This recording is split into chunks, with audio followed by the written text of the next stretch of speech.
সূর্যমুখী ফুল, এই ফুল একটা বিশেষ বৈশিষ্ট্য আছে।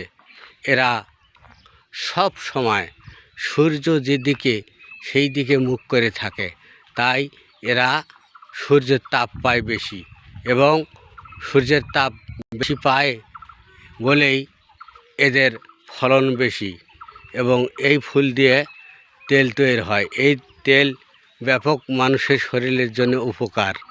যেমন শিষ্য গুরুমুখী হইয়া যারা থাকে, তারা বেশিরভাগ বুদ্ধিমান হয়, বিদ্যা অর্জন করতে পারে। এই রকমভাবে এই সূর্যমুখী ফুল সূর্যমুখী হয়ে থাকে, তাই তাদের ক্ষমতা বেশি, তেল ধরে রাখতে পারে। এই ফুল দিয়ে আবার ঔষধ করা হয়, এটা ঔষধ গাছ হিসেবেও ধরে। যেমন আমাদের বাংলাদেশে এই ফুল বিশেষভাবে ফলনশীল হয়। যারা ফলন করতে পারে তাদের ফলনশীল হয়। আসসালামু আলাইকুম।